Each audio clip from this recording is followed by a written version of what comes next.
네, 경제 진단 정승일 박사님과 공부하는 시간이죠. 오늘 그 두 번째입니다. 격주로 모시니까요.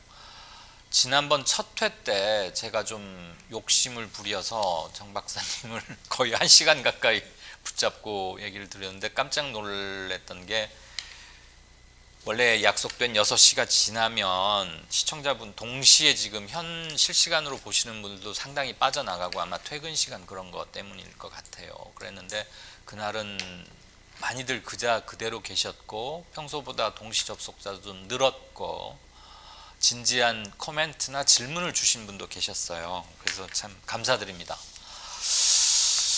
오늘 그 두 번째 역시 정승일 박사님 오셨습니다. 안녕하십니까. 어서 오십시오. 네, 안녕하십니까. 예, 귀한 시간 감사합니다.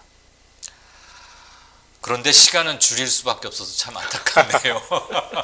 저는 1시간 동안은 좀 길죠. 그 사실 생방송에 1시간이라 40분 또는 1시간이라는 게 어마어마하게 긴 시간인데 우리가 무슨 프로야구나 뭐 연예인 얘기를 하는 것도 아니고 버닝썬 얘기를 하는 것도 아닌데 이렇게들 많이 진지하게 참여해 주셔서 참 고맙고 이게 정승일 박사님의 차근차근 쉽게 접근해 주시는 그 결과라고 생각을 합니다. 그리고 그날 많은 말씀을 하셨는데 직장 민주주의에 대해서도 언급을 하셨잖아요. 네. 그래서 바로 그 다음 주에 네. 그 다음 주 화요일 정확히 일주일 뒤에 우석훈 박사를 그 자리에 모셨어요. 아, 그래서 이제 또 자세히 얘기를 했더니 네.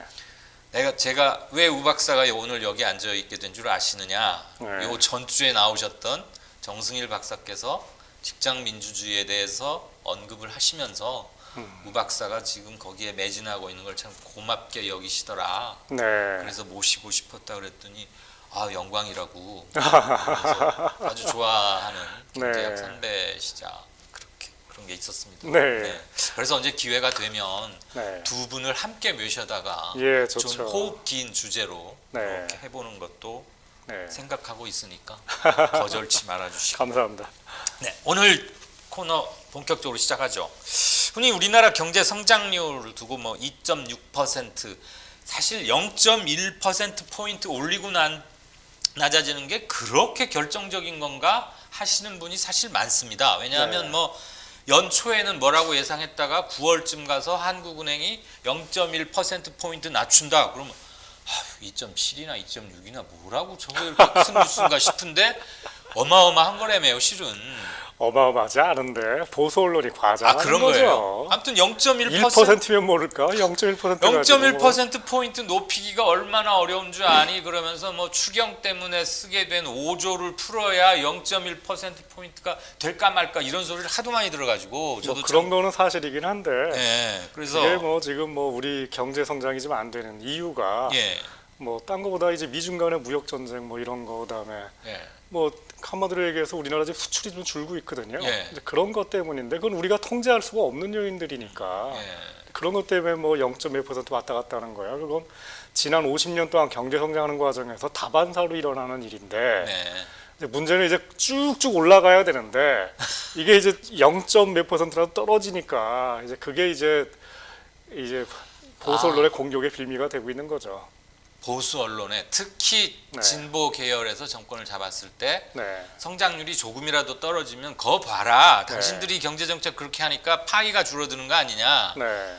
라고 하는 것이지 0.1% 포인트 자체보다는 하락폭 크기보다는 하락 추세가 더 걱정해야 그렇죠. 한다는 이 말씀이시고. 네. 근데 대통령도 가끔 그런 언급을 하세요. 그래서 우리는 이제 저성장 시대를 숙명으로 받아들이고 6, 7% 고성장은 이제 아예 머릿속에서 지워야 합니까?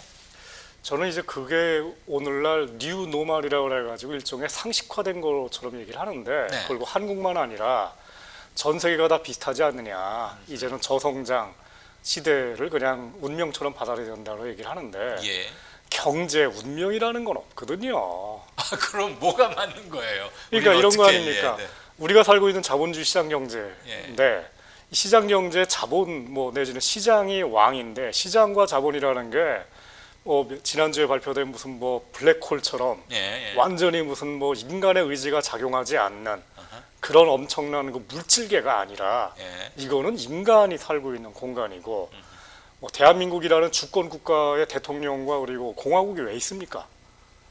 뭔가 경제가 안 좋아지면은 뭐 추경을 하든지 뭐 하든지 간에 뭔가 인위적으로 예. 경제를 성장시킬 수도 있고 뭐 이런다는 얘기고, 뭔가 하여튼 경제 정책이 잘못되면은 내려갈 수 있다는 그런 얘기를 하는 건데, 보수 언론이 지금 공격하는 것처럼 경제 정책이 잘못돼서 이게 시장 경제가 성장이 안 좋아진다는 얘기는 뒤집으면은 정책을 잘하면은 올라갈 수 있다는 얘기 아니에요. 인간의 의지의 영역이라는 거죠. 그런 의미에서 이거 뭐 저는 어쨌든 우리나라 지금 경제가 그러니까 쉽지는 않죠. 왜냐하면은 지금 우리나라에 지금 실직자들 내지는 구직자들도 많고, 더군다나 좋은 일자리를 원하는 사람들에 비해서 좋은 일자리가 지금 적은 상태고, 예.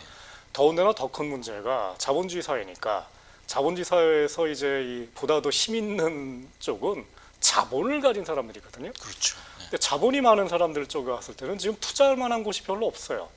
그러니까 말하자면 부동산 쪽에 지금 유유자본이 한 1,000조, 1,200조 정도가 왔다 갔다 하는데, 예. 그만큼 뭔가 이 생산적인 투자 쪽으로 몰리지 않고 있다는 거고, 그만큼 이 돈 있는 사람들도 불만이고, 예.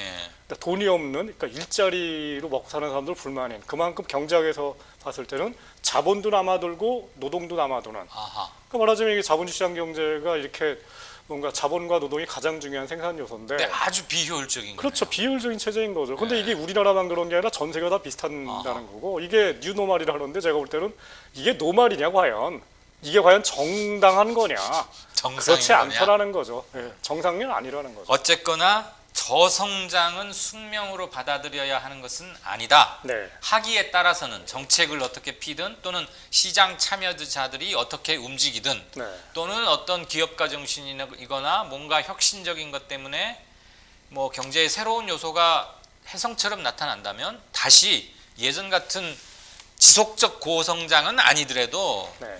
2% 그런 성장은 뛰어넘을 수도 있다라는 네. 믿음을 버리지 말자는 것이고, 어쨌거나 돈은 한쪽에 이렇게 투자처를 못 찾아서 쌓여 있고, 여기는 또 일자리를 못 구해서 매칭이 잘 안 되고 이렇게 있는 아주 비정상인 상황인데, 돈은 그렇게 막 있다 보니까 금융권은 가계대출로 쏠릴 수밖에 없는 그렇죠. 거네요. 네.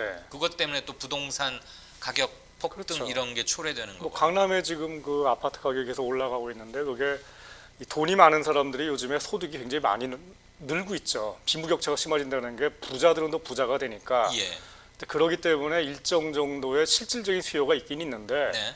그거보다는 훨씬 더 큰 게 은행이라든가 보험사 같은 이런 금융권들이, 그다음 사모펀드들도 요즘에 사모펀드들도 가담하고 있는데, 예. 이 금융시장에 떠드는 그 1,000조가 넘는 돈들이 갈 데가 없으니까 이 부동산 쪽으로 가니까, 그러니까 말하자면 이 판돈이 커지니까 나타나는 일종의 버블 현상이라는 게 이제 굉장히 크고요. 그래서 작년 9월달에 이제 이 가계금융을 이 문재인 정부가 지금 굉장히 심하게 규제를 하지 않습니까? 예, 그랬죠. 그 덕택에 사실은 가격이 좀 떨어지고 있죠. 예, 집값이. 좋은 현상이죠, 사실은. 예. 그 소득주도 성장 가지고 이 정부 출범부터 최근까지 아무튼 보수 쪽에서 걸고 넘어지는 대표적인 두 가지였죠. 소득주도 성장 철회해라. 네. 그 실패했다는 거 자인하고 집어쳐라. 네. 또 하나는 최저임금 그거 급격하게 올리지 마라. 네. 그 봐라 지금 너희들 힘들지 않느냐. 자, 소득주도 성장. 이것 때문에 사람들이 좀 기대했던 것만큼 안 돼서 실망하는 부분이 있나요? 경제학자로서 이거 어떻게 진단하십니까? 경제학자들 대다수가 보수 쪽이거든요. 예. 그분들이 보기에는 임금이 올라가면은 기업들은 임금을 감당하지 못한 기업들이 있으니까 아. 그럼 사람들을 줄이는 게 당연하지 않느냐라고 예. 얘기를 해요. 근데 이제 근데 케인즈라는 사람이 있거든요. 네. 케인즈는 이제 기업과 같은 그런 공급자만 본 게 아니라 주로 수요 측, 즉 1930년대 대공황이 일어난 게 예. 기업들이 물건을 생산하지 못해서가 문제가 아니라 생산해도 그게 안 팔리는 게 문제가 아니야.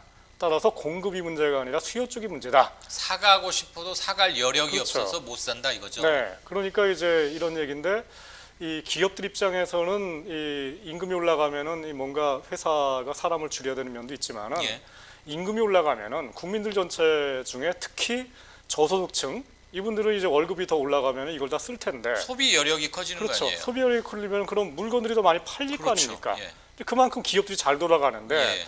이런 점에서 이 긍정적인 면도 있고 부정적인 면도 있는데 예. 기존의 경제학자들은 이 케인즈 경제학을 별로 이렇게 따르질 않고 있거든요. 예. 이게 시장주의 경제학이라고 그래가지고 이분들이 보기에는 그냥 임금 올라가서 기업들이 힘든 거 이거밖에 안 보이는 거예요. 그거 너무 반쪽짜리 일부러 자기 눈 한쪽 가리는 거 아닙니까? 그렇죠. 그래서 너무 많이 이거를 했다는 사람들이 왜 그런데요?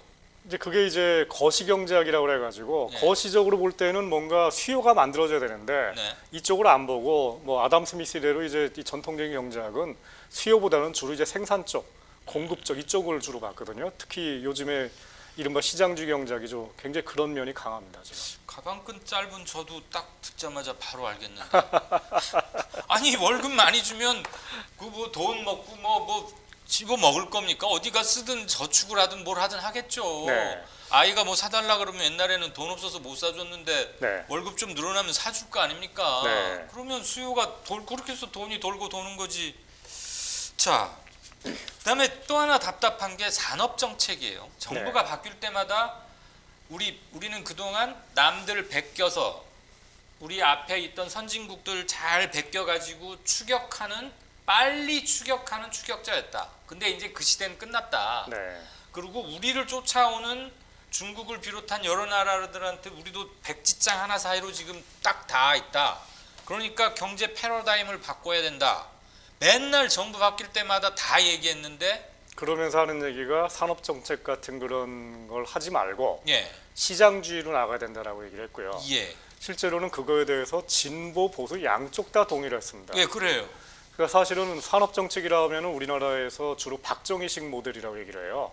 개발하고 만들어내고 1970년대 중화학공업화 정책을 하면서 정부가 이제 재정을 투입해가지고 주로 재벌들 특히 대기업들 여기를 그냥 이 특혜를 줘가지고 이른바 집중적으로 육성을 하는. 국가 육성, 그렇죠. 국가 차원에서 그게 이제 현대차, 현대중공업, 그다음에 정유화학, 뭐 석유화학, 그다음 포스코, 삼성전자, LG전자 이런 게 이제 그 과정에서 자라난 대표적인 재벌계 기업이고 동시에 박정희식 산업 정책을 하서 만들어진 기업인데. 국가 보호 하에 네. 적극적인 지원 하에. 그렇죠. 이거를 한국에서는 산업 정책이라고 얘기를 하고. 예. 그러니까 이제 박정희를 싫어하고 전두환 싫어하고 민주주의와 그리고 이런 걸 주장하는 분들은 그런 건 절대로 하면 안 된다. 민주주의 정부가 예, 들어서면은. 예, 예. 그러면서 산업 정책을 일반 대체로 다 부정하는 하지 말아야 된다. 산업 정책을 하더라도 대기업한테 도움되는 건 절대로 하지 말고 예. 중소기업, 벤처기업만 도와줘야 된다. 예. 이렇게 얘기를 했는데 그거만이 아니라 엔젤 산업 육성 지원 그렇죠. 이런 게 대표적인가요? 김대중 정부도 그랬고 그다음에 노무현 정부도 사실 그랬고 예. 그리고 사실은 우리나라에서 산업 정책을 대표적으로 제일 많이 없애버린 정부가 이명박 정부예요. 없애버린 정부가. 그러니까 박근혜 정부도 아니고. 대기업이건 중소기업이건 간에 정부가 관여하는 또는 끌고 가는 산업 정책을 없앤 곳이 없앤 정부가 이명박 정부고요. 부연 설명을 좀. 부연 설명하자면 시장주의자니까. 그 다른 게 아니라 아시는 것처럼 이명박 정부가 집권하자마자 한 그 대표적인 정책 중에 하나가 전봇 때? 전봇 때도 있지만은 네. 산업은행을 민영화시키겠다는 거였습니다. 산업은행이 바로 박정희식 산업정책의 대표적인 그 기관이거든요. 아, 예. 그러니까 말하자면 지금도 마찬가지인데 대우조선, 그다음에 지금 금호, 뭐 아시아나항공, 뭐 이런 거 다 한국 GM이니 뭐. 그렇죠. 아시아나항공 지금 뭐 매각 문제 나오는데 네. 그거 누가 지금 얘기하고 있습니까? 산업은행이거든요. 그러니까 말하자면 대기업이 뭔가 부실화되고 그러면은 산업은행이 구제금융을 제공해가지고 이거를 나라 돈인데, 살려요. 그거. 나라 돈이죠. 이거를 대표적으로 키운 게 바로 박정희 전두환 정부였던 거예요. 네네네. 근데 진보 세력은 산업은행이 그렇게 하는 게 바로 재벌들 도와주는 거다. 더군다나 밑 빠진 독에 물 붓기다. 따라서 산업은행을 없애버리거나 민영화시키자라고 진보 쪽이 얘기했거든요. 예, 근데 이거를 실제로 실천한 건 이명박 정부였어요. 그러면 이명박 씨가 진보적인 경제관을 가져서 그렇게 한 겁니까? 왜 그런 겁니까? 문제는 그 진보의 내용이 시장주의라는 거죠. 아, 산업은행 없애거나 이렇게 민영화로 바꾸자고 말했던 그 주장의 배경이 시장주의다. 딴 게 아니라 산업은행이 국책은행인데 예. 국책은행은 관치금융이다. 예. 관치금융 나쁜 거다. 예, 박정희식 개발 독재다. 다들 그렇게 없애자. 도식적으로 이해하고 있잖아요, 지금. 그럼 산업은행이 없다고 칩시다 지금 당장. 예. 그럼 당장 없다고 한다면은 대우조선해양은 이미 3년 전에 파산했죠. 그렇죠. 분식회계 어쩌고 해서 예. 뭐 그랬죠. 분식회계를 했지만 어쨌든 산업은행이 들어가서 이걸 구제한 거 아닙니까? 돈을 대줬죠. 근데 산업은행이 아예 없다. 그럼 구제할 수가 없죠. 그 파산되겠죠. 그럼 대우조선 혼자 죽습니까? 거기 있는 뭐 줄줄이 그냥 협력사들 다 주겠죠. 그럼 부산, 울산, 경남 그냥 경제가 아주 그냥 초토화됐겠죠. 이게 과연 진보냐는 거예요. 제 말이. 이런 산업은행의 역할을 부인하면서 이런 산업은행은 개발 독재니까 없애자라는 게 과연 진보냐라는 질문을 계속 하는 거예요. 그럼 정 박사님의 그 부분에 대한 견해는 어떠십니까? 저는 이거는 진보 보수 문제가 아니라고 생각하는 겁니다. 국책은행, 산업은행의 역할을 하는 국책은행은 보수냐 정당하고. 진보냐가 아니라 필요하다 이 말씀이십니까? 왜냐하면 왜 필요하냐? 네. 산업은행이 그런 걸 하지 않고 민간은행들 네. 뭔가 뭐 우리은행이라든가 예. 이런 데가 그걸 하면은 좋겠죠. 근데 안 해요. 아니면 투자 능력도 리스크 없어요. 때문에? 리스크가 너무 크니까. 아, 그리고 우리나라 우리은행이라든가 뭐 신한은행 이런 데는 그 은행 안에 이 산업 전문가들이 없어요. 예. 네. 키워놓지도 않았고. 그냥 돈 빌려주고 그렇죠. 예대 마진 따먹는 네. 그런 거에나 발달해 있다. 그러다 보니까 이제 제일 좋은 게 뭐 재무제표 제일 좋은 그냥 우량 기업들만 도와주거나 그거 누가 못합니까? 아니면 이제 가계대출, 가계대출 아파트 담보대출이 나고. 네. 그러면 산업은행 같은 산업은행이 수행하는 성격의 국책은행은 보수든 진보든을 따질 필요가 없고 네. 나라 경제 전체를 위해서는 필요하다. 그렇죠. 이런 뜻인가요? 그렇죠. 그리고 산업은행 같은 그 은행이 개발도상국에만 있는 개발 독재 모델이냐? 예. 전혀 아니죠. 이탈리아에도 있고요. 네. 캐나다에도 있고요. 독일도 있습니다. 한 가지 질문하고 싶어요. 그 대우조선 그대로 놔두면 분명히 쓰러졌을 텐데 네. 그 회사 잔존 가치가 과연 있었나 싶고 과잉 투자가 아니었나 싶고 게다가 분식회계라는 아주 못된 짓도 했어요. 네. 그러면 산업은행이 대우조선 혼자만 넘어지는 게 아니고 부울경 전체가 싸그리 초토화되니까 그걸 막기 위해서 지금 대우조선을 살렸다고 하는데 네. 진짜 몸이 건강해지려면 다리 한쪽이 썩어 있으면 아깝지만 그 다리 전체를 도려내는 게 더 나은 거 아닙니까? 그렇죠. 지금 얘기하신 것처럼 다리만 도려내면 되지. 왜 뇌까지 다 죽여버려요? 아니 그냥 대우조선 하나 포기해버리지 뭐. 아니 지금 보시는 것처럼 지금 그 대우조선이 계속해서 지금 LNG 수주가 늘어나고 있어요. 근데 그 당시 3년 전만 하더라도 박근혜 정부였는데 네. 그 당시에는 뭐라 했냐면은 살아날 가능성은 아예 없다. 그랬어요. 예. 이게 말하자면 거의 그냥 좀비 기업이다 이런 얘기를 했어요. 예. 살아있는 시체다. 예. 그리고 전 세계를 보더라도 저거 뭐 중국이라든가 일본이 앞으로 추격하니까. 기술력을 발전시키기 때문에 우리가 기술력도 없다 얘기를 했는데 실제로 까보니까 LNG를 비롯한 한국의 조선업의 기술력이 세계 1등이에요. 일본보다 훨씬 낫고요. 중국은 쫓아오다가 지금 포기해버렸고요. 그러니까 살릴 가치는 못된 그렇죠. 일은 했고 그 점은 밉고 꾸짖어야 하지만 네. 기업의 잔존 가치나 기술력 이런 걸 측정하면 그래도 살리는 게 낫다. 그렇죠. 그리고 그 일을 수행할 수 있는 것은 재정을 직접 투자하거나 그럴 수는 없으니까 그놈이지만 재정이건 산업은행이건 어쨌거나 산업은행을 통해서 회생시키는 게 낫다. 그렇죠. 이건가요? 더군다나 산업은행이 거기 이제 지분도 들어가고 그다음에 여러 가지 구제금융을 하는데 예. 산업은행 그 자체가 엄청난 손실을 보는 것도 아닌 게 예. 왜냐하면 일단 구제금융에 들어가서 그때 가서 그냥 싸구려로 헐값에 매각하는 것보다는 네. 이거를 살려내 가지고 5년 뒤 10년 뒤에 지분 가치가 올라간 다음에 파는 게 훨씬 예. 나은 게 당연한 거 아닙니까? 그리고 2조 들여서 살려가지고 이자 플러스 얼마까지 더 회수하면 그렇죠. 국민 경제 전체적으로도 나은 거고. 더군다나 더 중요한 게 있는 게 국가 입장에서는 산업은행만 있는 게 아니에요. 만약에 이 산업은행이 그 당시에 대우조선을 도와주지 않았다. 예. 그럼 거기서 수십만 명의 실업자가 발생할 텐데 예. 그리고 그분들이 그러면은 국민연금도 납부하지 못할 거고 건강보험 납부하지 못할 거고 실업보험 납부하지 못할 거예요. 그리고 그럼에도 불구하고 이분들을 위해서 건강 의료 해줘야죠. 여러 가지 고용보험 해줘. 여기에 들어가는 돈이 수십조예요. 그렇기 때문에 그때 그냥 이렇게 조금 도와줘가지고 하는 게 국가 재정 관점에서 훨씬 유리하다라는 겁니다. 그러니까 이런 얘기를 주로 제일 많이 얘기하시는 게 장하준 교수님이 여러 가지 책에서 얘기하는 게 주로 이런 얘기를 하는 거예요. 그리고 이런 얘기가 개발도상국에만 있는 개발 독재 모델이 아니라 실제로는 미국의 경우에도 은폐된 방식으로 주로 뭐 하냐면은 이제 국방정책이라는 이름으로 해가지고 이거를 뭐 뭔가 안보상 중요하다 해서 그냥 살려내고 이런 식으로 하고 있죠. 왜냐하면 미국의 대기업들 중에 안보랑 연관되지 않은 기업들이 어디 있습니까? 맘만 먹으면 다 살려낼 수 있고요. 로키드, 그러니까 옛날에 로키드 그 뇌물 뭐 이런 것도 있었고. 그렇죠. 그다음에 GM이라든가 이런 데는 탱크도 만들고 있고 자동차만 만드나요? 탱크도 만들고 보잉도 있고. 당연히 그렇죠. 근데 이런 말씀하시면 이른바 우리나라는 너무 진영화 딱 돼 있어가지고 그렇죠. 진보 진영의 경제학자들은 정 박사를 좀 싫어하죠. 회색으로 보거나 네. 당신 정체가 뭐야? 어떨 땐 진보고 산업은행에 대해서는 왜 우리랑 생각이 이렇게 다른 거야? 그럼 그럴 수 뒤집어서 있겠네요. 더 뒤집어서 얘기할게요. 예. 국책은행 같은 그 은행들이 처음 만들어진 나라가 어딘지 아세요? 저야 당연히 모르죠. 미안합니다만. 스탈린의 소련이에요. 그러면 계획 경제하면서. 소비에트 그렇죠. 혁명 하고 나서 그러면서 국책은행이라든가 이런 은행들이 많이 만들어졌고 그러면 그 전에는 국가 중앙은행이라는 게 유럽이나 미국이 없었습니까? 한국은행 같은 은행들은 있었지만은 네네. 뭔가 국가은행이 특수노- 산업을 막 도와주고 이런 것들을 하는 거는 주로 1930년대에 사회주의에서 계획 경제가 생기면서 만들어진 거고요. 특수 목적의 그렇죠. 국책은행, 이를테면 네. 농업은행이라거나 네. 산업은행 이런 거. 네. 아, 그러면서 생긴 거나 아니면은 이제 이탈리아라든가 이런 데서 약간 후발공업화를 하는 과정에서 이 일반 은행들이 후발공업국이라는 게 기술력도 약하고 그러니까 네. 말하자면 오늘날 베트남 같은 나라가 자동차를 키운다고 해봅시다. 그럼 힘들죠. 베트남에 진출한 우리나라 은행들이 그 대출해 주겠어요? 아니죠. 그럼 베트남에 있는 그 민간 상업은행들이 해주겠어요? 안 해줄 거 아닙니까?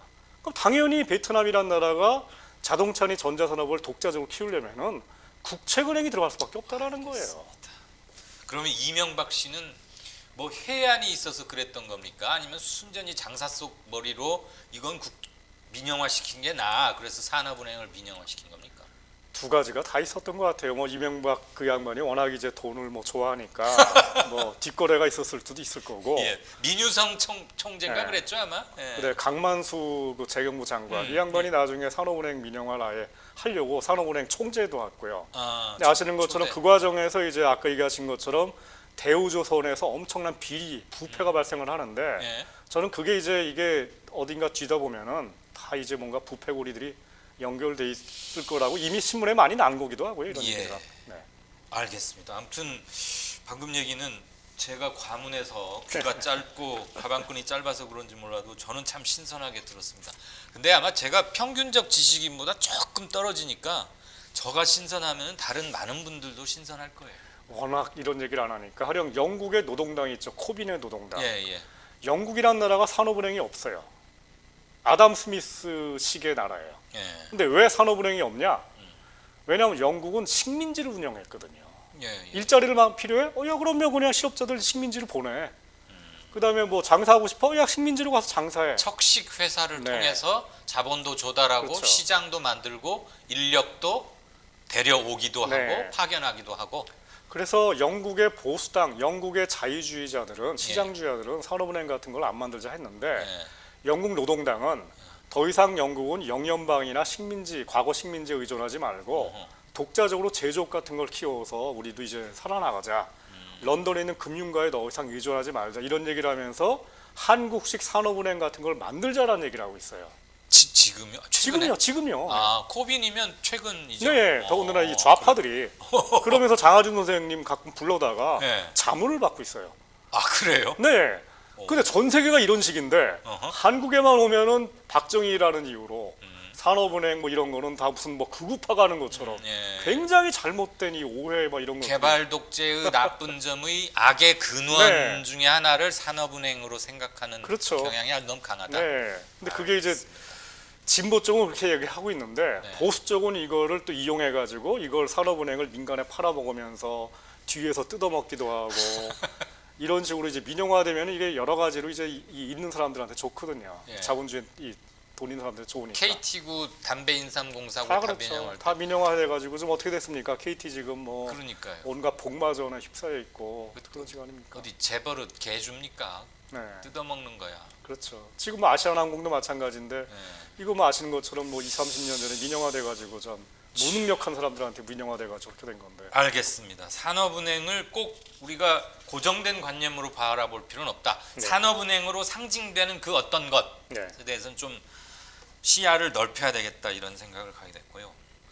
그 재벌 개혁 또는 경제 민주화가 왜 이렇게 더딘가 그런 점에서 촛불을 들었던 2천만에 가까운 시민들이 많이 실망하고 있습니다. 네. 뭐 정치 쪽 대통령 몇 명 잡아놓는 적폐도 굉장히 중요하지만 당장 경제가 이렇게 어렵고 한데 경제 근본 체질을 바로잡고 버르장머리를 뜯어 고쳐야 하지 않느냐. 그렇다면 재벌 개혁 그리 가는 지름길이 경제 민주화 아니냐 이런 생각들을 많이 하시는 것 같은데 중소기업들은 이제 대기업의 단가 후려치기 좀 막아달라고 막 공정위니 어디에 네. 사정사정하고요. 네. 또 이제 일감이 늘지 않는 상황에서 최저임금하고 주 52시간 근무제 같은 거 하니까 우리 너무 힘들다. 네. 그러면 그때그때 자기 이해관계에 따라서 욕구들이 분출합니다. 네. 그럼 이거 한 군데서 컨트롤 하려면 참 머리가 아플 텐데 박사님 같으면 그거 어떻게 솔루션을 내놓을 수 있습니까? 지금 이 벌어지고 있는 그 논쟁 중에 그 최저임금이랑 연관돼 갖고 최저임금을 올리자라고 한 게 소득주도 성장론에서 가장 중요한 정책이었으니까 이 여기에 대해서 이 중소기업 하시는 분들이 굉장히 그 불만들이 많거든요. 뭐 욕도 하고 막 이러는 식인데 아까 얘기한 것처럼 더군다나 보수 경제학에 따르면은 이 중소기업에서 임금이 올라가면은 당연히 그냥 그 기업주들의 입장을 반영하는 그런 경제학이 돼 있는 거고요. 근데 이제 이게 이런 식의 얘기 같아요. 이 문제를 해결하는 그 진보 쪽의 학자들은 봐라. 최저임금을 올리기 전에 먼저 공정거래위원장께서 하청단가를 올바로 잡는 정책이 먼저 필요했던 거 아니냐. 그래야지만이 대기업으로부터 중소기업으로 하청단가가 주니까 그러면 중소기업들이 이익이 좀 남고 그래서 최저임금을 줄 여력이 생긴다. 이렇게 이제 진보 쪽 분들이 많은 얘기를 해요. 네. 실제로 이런 분들이 굉장히 많은데 그 말이 맞은 것 같은데. 네, 그런 식의 얘기를 많이 하고 또 실제로도 이제 그런 것들이 일부 보이지만 저는 이제 그게 굉장히 맞는 얘기처럼 보이지만 저는 한계가 있는 얘기라고 생각합니다. 먼저 그 장하성 교수님이 그 청와대 정책실장을 하셨잖아요. 네. 그분이 정책실장이 된 배경 중에 하나가 2014년, 2015년에 책을 연달아 2권을 내세요. 경제민주화, 한국경제 시리즈로. 네. 그 중에 이제 두 번째 책을 보면은 뭐 어떤 얘기가 나오냐면은 이 방금 전에 얘기한 것처럼 대기업들 뭐 재벌기업 이런 걸 해가지고 대중소기업 간의 동반 성장 정책을 펼치면은 공정거래위원회가 하청단가를 올려주면 과연 얼마 정도 액수가 중소기업으로 이제 이른바 트리클 다운 되나 낙수가 되나 거기 액수가 나옵니다. 1년에 7.6조 원 정도가 나와요. 우리나라 경제 전체로요? 전체에서. 네. 그럼 많은 겁니까? 적은 겁니까? 적은 거죠. 우리나라 1년 GDP가 1,700조 정도거든요. 7.6조면은 언발의 오줌도 못 1%도 안 되는 거죠. 근데 아시는 것처럼 우리나라가 지금 최저임금을 올렸을 경우에 지금 이렇게 해서 올릴 경우에 이것 때문에 이제 들어가는 그 기업들 전체의 그 임금 부담액이 뭐 어디 계산에 따라서는 뭐 10조 내지는 뭐 몇십조 이렇게까지 나오거든요. 튀긴 거 아니에요? 튀긴 게 아니라 실제로 그래요. 그러니까 실제로 우리나라 이렇게 생각하면 되는데 최저임금에 해당되는 우리나라 이 노동자들이 한 1,000만 명 정도가 돼요. 굉장히 많아요. 많습니까? 네. 참 그게 한탄스럽네요. 한편으로는 네. 최저임금 선에 있거나 그보다 미달하는 사람이 무려 1,000만 노동자다. 뭐 다 아시는 것처럼 우리 여기 밖에 나가면은 그 식당에서 일하시는 아주머니들, 카페 알바들, 그다음에 택시 운전하시는 분들, 그다음에 건설 현장에서 일하는 분들 중에 다 200만 원 미만. 네. 월 200만 원 미만. 잔업 철회 같은 걸 막 해야지 해야 뭐 300만 원 뭐 이 정도가 되는 거지. 주 52시간 하고 그러면은 180만 원, 200만 원이에요. 전체 생각보다. 임금 노동자의 반 이상이 뭐 어떤 통계는 54%라고 들었는데 다 그러면은 한 달에 200만 원 받고 사는 게 쉽지가 않지 않습니까? 그러면은 이제 정의당에서 한번 그런 얘기를 한 적이 있는데 최소한 한 달에 300만 원 받는 세상에 살고 싶다. 그러니까 저희 아버지가 운전사였어요, 평생. 저희 아버지가 지금 80이 넘었는데 20년 전에 은퇴하기 전에 꿈이 뭐였냐면은 300만 원 한 달에 받고 은퇴하는 거였어요. 근데 결국 그거 한 번도 못 이루고 은퇴하셨는데 근데 그 정도예요, 대부분 다. 근데 이런데 만약에 200만 원에서 300만 원 올린다고 칩시다. 1,000만 명이 거기 들어가는 돈이 얼마일 것 같아요? 1,000만 곱하기 100만. 그게 거의 100조예요. 100조 원. 네. 100조 원 정도가 필요한데 물론 200만 원 받던 사람들을 300만 원으로 내일 모레 당장 올리면은 우리나라 중소기업이니 뭐니 파산하는 데가 굉장히 많겠죠. 그렇겠죠. 그렇기 때문에 천천히 시간을 잡고 한 10년에 걸쳐 갖고 올려야 돼요. 예. 그럼 이제 매년 10만 원씩 올라 칩시다. 예, 예. 그게 바로 이제 최저임금 지금을 매년 올리는 거예요, 지금. 아, 예. 네. 예. 근데 지금 2년 하고서 아이고 안 되겠다고 그렇죠. 다 나자빠지고 네. 있잖아요. 근데 아무튼 간에 그 이런 얘기인데 10년에 걸쳐 갖고 100조가 필요한 건데 아까 얘기한 것처럼 대중소기업 간의 그 공정거래를 해 갖고 올리는 거 있잖아요. 예. 이거를 매년 그렇게 올릴 수는 없거든요. 매년 뭐 7.6조를 갖다 매년 해 갖고 뭐 10년 뒤에 76조 이렇게 할 수는 없어요. 왜냐면은 이게 그 정도 사안은 아니기 때문에. 부유세 도입해서 이게 하면 아무튼 간에 아무튼 제 얘기는 그런 건데 예. 이 공정거래법을 강화해 가지고 하청단가를 올리는 거는 엄발의 오줌 누기 수준이라는 거예요. 예. 그 얘기는 뭐냐면은 뒤집으면은 차라리 최저임금을 계속 올려나가는 게 훨씬 더 보편적이고 그리고 실제로는 그런데 독일이나 프랑스라든가 스위스라든가 스웨덴 같은 나라들의 우리나라처럼 공정거래위원회라든가 이런 데가 하청단가 규제를 별로 안 해요. 거기서 뭘 해요, 그럼 주로? 거기서 어떻게 하냐? 그런 제 얘기 지금 기구들. 건데. 네. 거기에 있는 뭐 ABB라든가 아니면 폭스바겐이라든가 아니면 푸조라든가 이런 회사들이 그럼 자비로운 기업이어가지고 얘들은 걸 하청단가를 안 깎냐?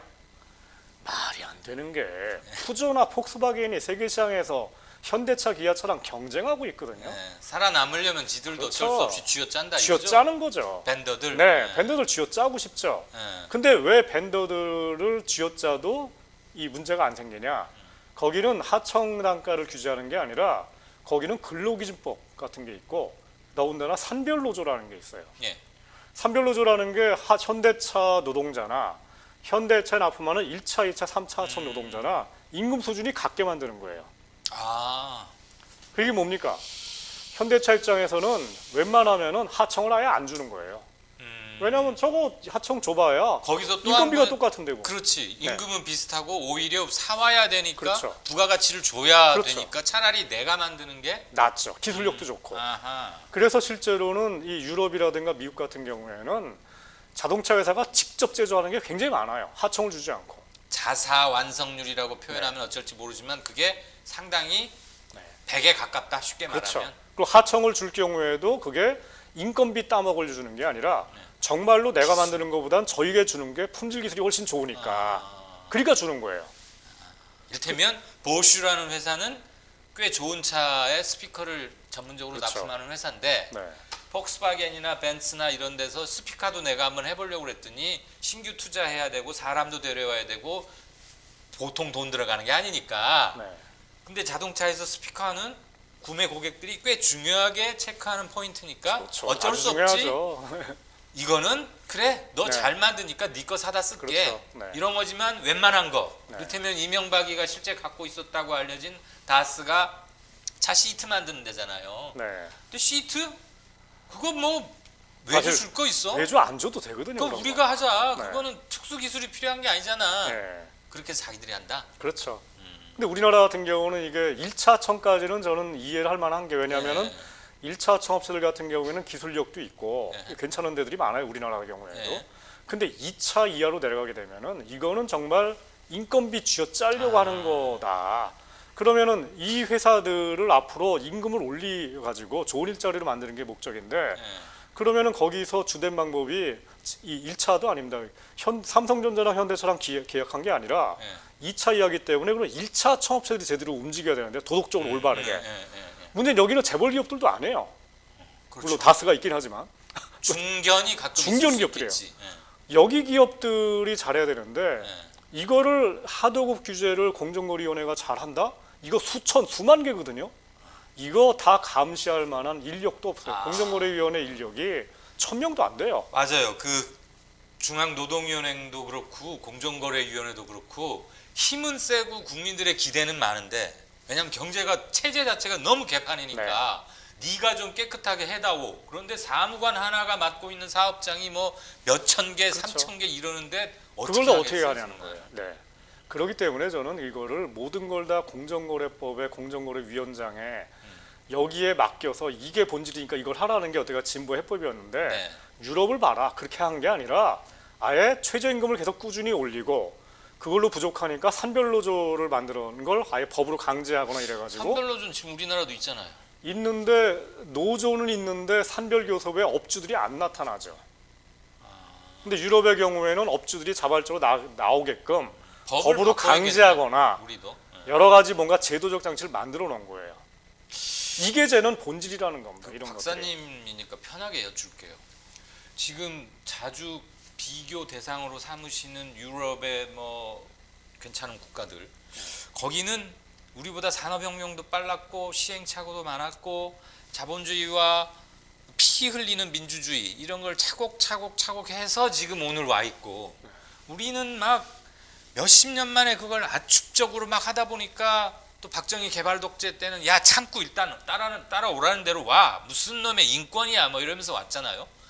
그래서 지금 우리를 거기에다 비교해가지고 뭔가 보고 배워오는 거, 벤치마킹 하기에는 조금 케이스가 안 맞는 거 아닌가 이런 생각도 드는데. 그런 면도 있지만 그런 면도 있지만 이게 경제 논리에 관한 건데 예, 근로기준법이라는 게 있지 않습니까? 예. 그게 100년 전쯤에 생겼거든요. 예, 미국이나 유럽 이런 예, 데서. 예.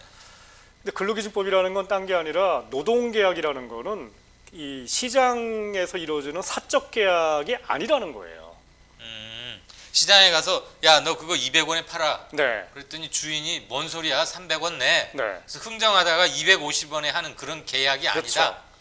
그러면 그게 아니라 뭔가 사용자와? 인간의 삶이랑 연관된 거기 때문에 이건 공적 계약이라는 거예요. 아 최소한 네. 네가 나를 위해서 일을 해주고 받는 품삯으로 먹고 살 수 있게 하는 정도의 계약은 돼야 그렇죠. 한다. 인간의 최소한의 품위와 생존과 명예와 말하자면 인간의 존엄을 존엄성을 지킬 정도는 있는, 돼야 된다는 그냥 겁니다. 겨우겨우 목구멍에 풀칠하는 수준이 아니라 네. 네가 우리 일터에 와서 일을 하는 대신에 네 자식이나 내 자식이나 같은 학교에도 다니고 좀 이렇게 네. 어울려 놀고 어디 가면은 신분을 떠나서 이렇게 할 수 있는 정도는 돼야 된다. 그렇죠. 왜냐하면 이거는 인간에 관한 거거든요. 근데 이 좀 전에 얘기한 것처럼 물건을 사고 파는 계약이라는 거는 예. 그게 아니라는 거거든요. 그러니까 하청도 마찬가지인데 상당 부분이 이게 이제 삼성전자나 현대차가 이제 하청을 줄 때 그럼 이제 이 제품을 갖다 만들겠다 하는 기업들이 여러 개가 경쟁 입찰에 들어올 거 아닙니까? 예. 그럼 어느 회사는 품질도 좋고 단가도 낮아. 어느 회사는 품질도 나쁜데 단가는 높아. 그럼 당연히 그럼 전자가 될 거 아닙니까? 예. 그 박원준이 얘기하신 그거예요. 예. 근데 이게 단가가 반드시 낮은 게 건 아니라는 거죠. 아니죠. 예. 그리고 더군다나 시장 경쟁이라는 게 있는데 이 경쟁하는 이 사람들은 개개인이 경쟁을 하고 있는 게 아니라 업체들이 경쟁을 하고 있는 거거든요. 그러니까 자본주의 시장 경제라는 것이 저는 이 사회주의를 물리친 이유 중에 하나가 뭐냐면은 예. 자본주의 시장 경제는 이 개개인이 아니라 기업 있죠. 예. 경쟁력이 없는 기업은 과감하게 도태되고 그러고 경쟁력이 있는 기업들 말하자면 보다 더 낮은 가격에 좋은 품질을 만드는 예. 이거를 북돋아줬기 때문이거든요.